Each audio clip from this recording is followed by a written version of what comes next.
महत्वाची बातमी, सतीश उर्फ खोक्या भोसले सरेंडर होण्याची शक्यता आहे। महत्वाची अपडेट समोर येते, सतीश भोसले वाल्मिक कराड प्रमाणेच सरेंडर होण्याची शक्यता आहे। तर खोक्या भोसले सरेंडर होण्याची शक्यता आहे। सूत्रांकडून, पोलीस सूत्रांकडून ही महत्वाची माहिती समोर येते। वाल्मिक कराड पुण्यात नाट्यमय पद्धतीने सरेंडर झाला होता, तर सतीश उर्फ खोक्या भोसले सरेंडर होण्याची महत्वाची माहिती सूत्रांची समोर येते। अधिक अपडेट आपण घेणार आहोत आमचे प्रतिनिधी दत्ता कनवटे यांच्याकडून।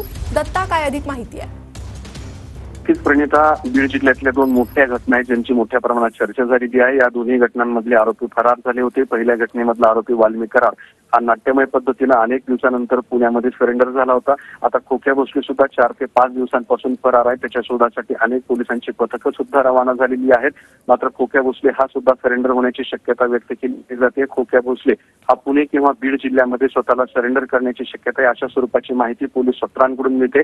आज किंवा उद्या दिवसभरामध्ये खोक्या भोसले हा स्वतःला सरेंडर करू शकतो। 5 दिवसांपासून खोक्या भोसले हा फरार आहे। व्यक्तींना मारहाण करणे, बॅटने मारहाण करणे, दात पाडणे अशा स्वरूपाची वेगवेगळे गंभीर गुन्हे जे आहेत त्यांनी केलेली आहेत। पैसे उधळणे अशा स्वरूपाचे सुद्धा त्याच्यावरती आरोप आहेत। त्यामुळे त्याचा शोध पोलीस जो आहे ते कसून घेत आहेत। मात्र दुसऱ्या बाजूला खोक्या भोसले हा सरेंडर होण्याची शक्यता व्यक्त केली जाते। नक्कीच दत्ता, धन्यवाद या सविस्तर माहिती संदर्भात।